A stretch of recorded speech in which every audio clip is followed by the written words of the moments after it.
हम सभी सब्जेक्ट का रैपिड रिवीजन कवर करने वाले हैं और मोस्ट हाई यील्ड क्वेश्चन है और टॉपिक है उसका मैं आपको रिवीजन कराऊंगा और इसकी जो नोट्स है वो भी अवेलेबल होगी। आप हमारी ज्वाइन मेंबरशिप में जाके नीट पीजी नोट्स का ऑप्शन ज्वाइन कर सकते हैं। पहले पूरा वीडियो देख लीजिए, बाकी फिर आप इसकी नोट्स वीडियो में से भी बना सकते हैं। तो चलिए वीडियो को शुरू करते हैं। पहले हम फंक्शनल डिसऑर्डर और ऑर्गेनिक डिसऑर्डर की बात करते हैं। जो फंक्शनल डिसऑर्डर है उसमें ऑडिटरी एल्यूसिनेशन देखने को मिलेगा, जबकि ऑर्गेनिक में विजुअल एल्यूसिनेशन देखने को मिलेगा। फंक्शनल डिसऑर्डर है वो विदाउट एनी कॉज और इटियोलॉजी होगा, जबकि ऑर्गेनिक डिसऑर्डर में कॉज प्रेजेंट होगा। कॉन्शियसनेस है कॉन्शियसनेस वो फंक्शनल में नॉर्मल, जबकि ऑर्गेनिक में इम्पेयर्ड होगी। उसके जो एग्जाम्पल दिए गए हैं, तो फंक्शनल डिसऑर्डर के एग्जाम्पल की बात करें तो मेनिया, ओसीडी, स्किज़ो, डिप्रेशन, ईटीसी। जबकि एक क्वेश्चन बार बार पूछा जाता है कि ऑर्गेनिक डिसऑर्डर का जो एग्जाम्पल है वो क्या है, तो उसका आंसर आएगा डिलीरियम। अब आगे बढ़े तो FDA approve drug for anti smoking, smoking के सेशन के लिए कौन सी ड्रग यूज होती है, तो निकोटीन रिप्लेसमेंट थेरापी, ब्यूप्रोपियन, वेरेनिक्लाइन, ये ड्रग है वो स्मोकिंग के सेशन के लिए यूज होती है। और फर्स्ट लाइन ट्रीटमेंट पूछी जाए तो बिहेवियर थेरापी उसकी फर्स्ट लाइन ट्रीटमेंट है। सोमनाबुलिज्म क्या है, तो वह है स्लीप वॉकिंग। स्लीप वॉकिंग को सोमनाबुलिज्म बोलते हैं। Person won't have fully conscious, वो नींद में होगा, एक बार वो जग जाएगा तो ये अटैक टर्मिनेट हो जाएगा फॉलो बाय कंफ्यूजन, और वहाँ पे न्यूरोलॉजिकल कंडीशन प्रेजेंट हो सकती है। तो जो डिफरेंट थिंग दिखने को मिलती है अपने स्लीपिंग स्टेज में, तो वो एनआरईएम 3 और 4 स्टेज में क्या देखने को मिलता है, somnambulism, sleep night terror, nocturnal enuresis. Rapid eye movement stage में क्या देखने को, nightmares, nocturnal penile tumescence and narcolepsy. जबकि एनआरईएम टू में क्या देखने को मिलता है, ब्रुक्सिज्म मतलब teeth grinding, frontal lobe epilepsy. तो ये सब है वो डिफरेंट स्टेज में डिफरेंट थिंग देखने को मिलती है। ये आपको नोट्स बनानी है और याद रखना है। जबकि स्लीप टॉकिंग सारे स्टेज में देखने को मिलती है। डिल्यूजन के जो रिस्क फैक्टर है उसके बारे में बात करें तो एडवांस एज, सेंसरी इम्पेयरमेंट और isolation, personality features, family history, social isolation and recent immigration. एक क्वेश्चन 2019 में पूछा गया था। एक ऐसा क्वेश्चन था कि प्री मेच्योर इजैकुलेशन की फेज में देखने को मिलता है, तो ऑर्गाज्म। ठीक है। बाद में जो कंफ्यूजन असेसमेंट टेस्ट है वो डिलीरियम में हम करते हैं। और एक्सपोजर और रिस्पॉन्स प्रिवेंशन है, अगर उसमें होल्डिंग बिहेवियर देखने को मिलता है तो वो एक पुअर प्रोग्नोसिस का साइन है। फियर ऑफ हाइट को क्या बोलते हैं, एक्रोफोबिया। बाद में जो कोकेन ड्रग एब्यूज है उसमें जो पेशेंट है उसको feeling of insect crawling under the skin, ऐसी फीलिंग आती है।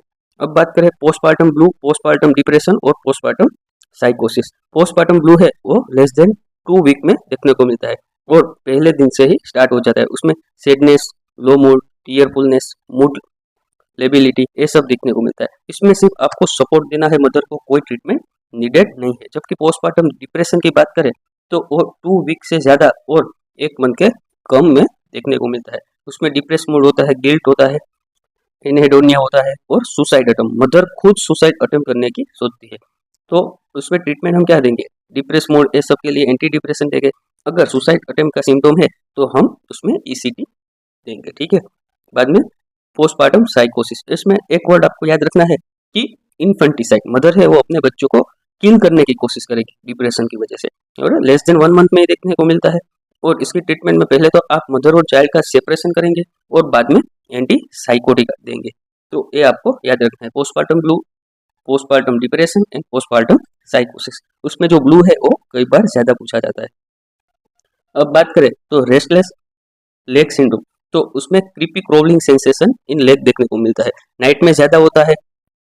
ठीक है, इसलिए वो ठीक से सो नहीं पाते और चलने की वजह से या मूविंग ऑफ हर लेग तो सिम्टम है वो रिलीव हो जाते हैं। जो गाबापेंटिन है वो ड्रग ऑफ चॉइस है और बाकी की 3 ड्रग भी यहाँ पे दी गई है, पर ड्रग ऑफ चॉइस है वो है गाबापेंटिन।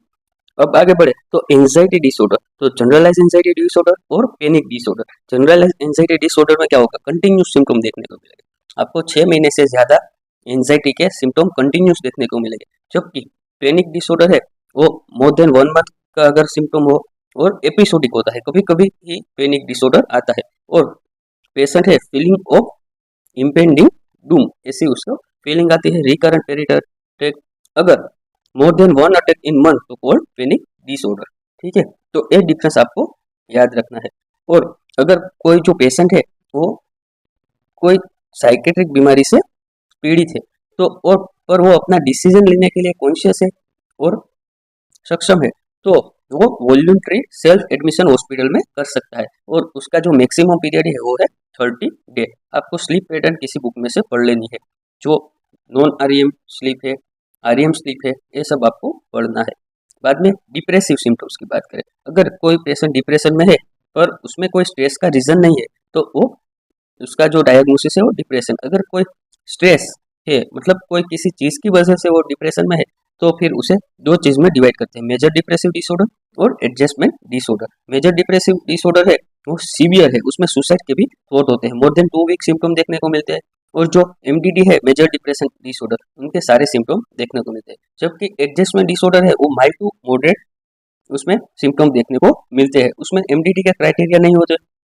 जबकि कोई पर्सन वो दूसरी जगह रहने को जाता है तो उसे एडजस्टमेंट करने में तकलीफ होती है, तो उसकी वजह से वो डिप्रेशन में आता है, तो उसे एडजस्टमेंट डिप्रेशन कहते हैं। अगर उसमें आपको क्वेश्चन में सुसाइड ऐसा दिया गया है तो मेजर डिप्रेसिव डिसऑर्डर आएगा। अब काउंटर ट्रांसफरेंस क्या है, तो थेरापी एज अ थेरापिस्ट मतलब डॉक्टर है वो पेशेंट की ट्रीटमेंट कर रहा है, उसे mixed conscious and unconscious feeling toward patient, ये आपको याद रखना है। अब बात करें अल्कोहल विड्रॉ, तो अल्कोहल विड्रॉ के सिम्टम है पहले ट्रिमरनेस, तो tremor after lasting 6 to 8 week, माफ कीजिए ओवर्स, 6 से 8 घंटे में लास्टिंग के बाद ट्रिमर देखने को मिलेगा। 6 से 12 में alcoholic hallucination psychotic perceptual symptom देखने को मिलेगा। After lasting 12 to 24 hours seizure patient में देखने को मिलेंगे, जबकि डेलीरियम ट्रिमर से वो लेस देन 72 आवर्स में देखने को मिलेंगे बिफोर आफ्टर लास्ट ड्रिंक। अब टाइप ऑफ लर्निंग है cognitive, psychomotor and effective. Cognitive means knowledge, आप यहाँ पे मेरा वीडियो देखेंगे उसकी वजह से नॉलेज मिलेगा और उस नॉलेज का यूज आप नीट पीजी एग्जाम में करेंगे, तो ये है कोग्निटिव लर्निंग। अब साइकोमोटर की बात करें तो स्किल्स, आपको मैं अगर हाथ धोना सिखा रहा हूँ कि ये हाथ धोने के स्टेप है ऐसे धोते हो और आप वो देख के वही स्टेप दोबारा रिपीट करके अपना हाथ धोते हैं, तो ये है स्किल लर्निंग। ठीक है, affective learning attitude and value, मतलब कैसे बात करना है, कैसे पेशेंट से बात करना है, ये सब अगर आपको मैं सिखाऊँ तो attitude and value effective learning आएगा। बाद में बात करें तो बाइपोलर डिसऑर्डर, तो बाइपोलर डिसऑर्डर में एक यूनिपोलर और बाइपोलर डिप्रेशन देखने को मिलता है। अब यूनिपोलर डिप्रेशन में ओनली डिप्रेशन ही देखने को मिलता है, हमेशा लो मूड के एपिसोड देखने को मिलते हैं और उसकी ट्रीटमेंट हम एंटी डिप्रेशन देंगे। जबकि बाइपोलर डिप्रेशन में डिप्रेशन और मेनिया उसके अल्टरनेट एपिसोड देखने को मिलता है। कभी कभी पेशेंट लो मूड में होगा, किसी से बात नहीं करेगा, जबकि कभी कभी पेशेंट मेनिया के एपिसोड मतलब हाइपर एक्टिव इन एवरीथिंग देखने को मिलेगा। कोई भी चीज़ है उसमें वो हाइपर एक्टिवली इन्वॉल्व होगा और उसकी ट्रीटमेंट में हम एंटी डिप्रेशन देंगे। ठीक है, और मेनिया के लिए मूड स्टेबलाइजर जैसे कि लिथियम हम उसकी ट्रीटमेंट में देंगे। बाद में बात करें तो ईटिंग डिसऑर्डर हर साल एक क्वेश्चन इसमें से आता है। एनोरेक्सिया नर्वोसा क्या है, तो जो पेशेंट है वो अपना वेट गेन होगा उसके डर में अवॉइडेंस ऑफ फूड करेगा। कभी कभी उसमें बिंजे ईटिंग देखने को मिल सकती है। बीएमआई लो होगा क्योंकि वो फूड का अवॉइड कर रहा है, अपना वेट ज्यादा गेन हो जाएगा, इसकी वजह से वो खा ही नहीं रहा है। और कॉम्पेंसेशन मतलब कभी उसने खा लिया या बिंज ईटिंग कर लिया तो कभी कभी वो वोमिट कर सकता है, हर बार ये नहीं देखने को मिलेगा। बुलिमिया नर्वोसा क्या है, उसमें फूड अवॉइडेंस नहीं है पर वो पहले बिंज ईटिंग कर लेता है, मतलब ज्यादा खा लेता है, फिर उसको डर लगता है कि अब वेट गेन हो जाएगा, इसलिए वो जो खाया है उसको बाहर निकालने के पर्चे या वोमिटिंग करेगा, मतलब अपने हाथ से ही वोमिटिंग करवाएगा और उसमें बीएमआई है वो नॉर्मल है। बिंज ईटिंग डिसऑर्डर में बिंज ईटिंग करेगा और बीएमआई इंक्रीज होगा।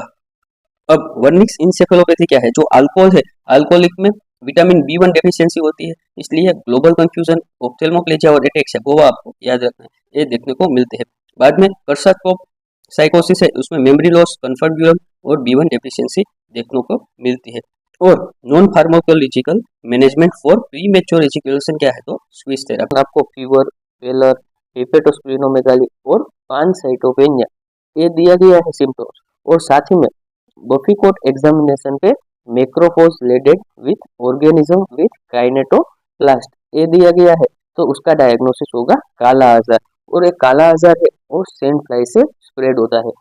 और एक डिसीज सैंड फ्लाई से जो स्प्रेड होता है वो है चांदीपुरा वायरस। चांदीपुरा वायरस है वो बहुत ट्रेंडिंग टॉपिक है इस समय में, तो एक क्वेश्चन आने के चांसेस सबसे ज्यादा है। अब बात करें तो कोई पेशेंट अगर स्टीरॉयड पे है for chronic urticaria present to the emergency department with acute worsening of respiratory symptom, और अब उसके ब्रोंकियो एल्वोलर लावार्ज हम लेंगे और बाद में उसमें देखेंगे। तो मैं आपको इमेज देखिए ऐसा कुछ नजर आएगा, ठीक है, और साथ में इओसिनोफिल्स भी देखने को मिलेंगे। तो उसका जो आंसर है वो स्ट्रोंगालोसिस स्टर्कोलिस होगा, ठीक है। ये इमेज है वो थोड़ा आपको समझ में नहीं आएगा, पर ये आप गूगल पर सर्च करके ये इमेज के बारे में डिटेल ले सकेंगे। बाद में बात करें तो जो बर्न का पेशेंट है उसमें मोस्ट कॉमन कौन सा इन्फेक्शन होने के चांसेस है, तो उसमें आएगा स्यूडोमोनास एरोजिनोसा, और इसीलिए हम सिल्वर सल्फालेजेन यूज करते हैं जो स्यूडोमोनास का इन्फेक्शन प्रिवेंट करता है।